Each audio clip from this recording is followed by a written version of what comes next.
3 tractors are going to travel from Auckland to Aoraki Mount Cook in the South Island, of course, if you've just arrived from outer space, in a bid to save Sir Edmund Hillary's historic Antarctic hut, nearly 60 years after it was built.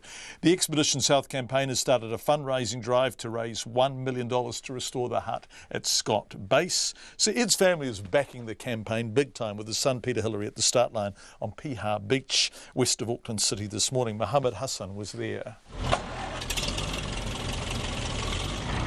So, this front one here, this is your tractor, isn't it?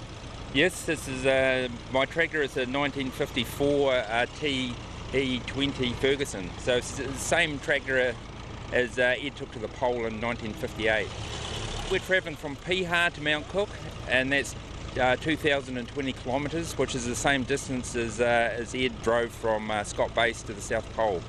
Al Fastier, the program manager for the Antarctic Heritage Trust based in Christchurch, will soon be swapping Auckland for Scott Base, where he'll be repairing the iconic Trans-Antarctic Expedition hut.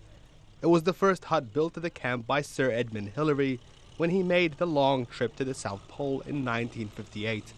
For the next 4 weeks, these 3 tractors will cover that same distance, albeit on dry land. It's going to be a long, slow trip. The tractors only travel about 18 kilometres an hour, which is about the same speed as riding a push bike. Right. I can't imagine what 2,000 kilometres on this thing would feel like. Yeah, I think we might be comfortably numb at the end of it, but yeah, we've got a few challenges. The first one today, driving through Auckland City, and then we've got some really bad weather forecast.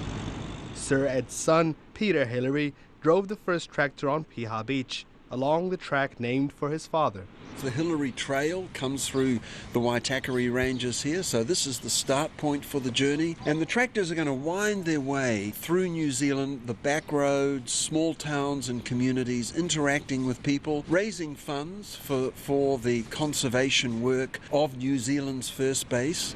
The expedition hut is badly in need of restoration, with a leaking roof, pools of melted ice and snow under the floorboards, and it's also riddled with asbestos. You know, if you asked my father, and I think this is very typical of really his generation, they'd say, look, it served its purpose, it gave us shelter from the storm when we needed it, maybe it's had its time.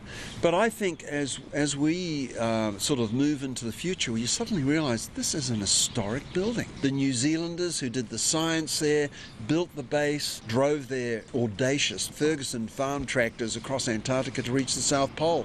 The Expedition South project has already raised more than $500,000. The team hopes to raise the remainder by the time the tractors reach Mount Cook on September 20. For Checkpoint, Ko Mohammed Hassan Tenne.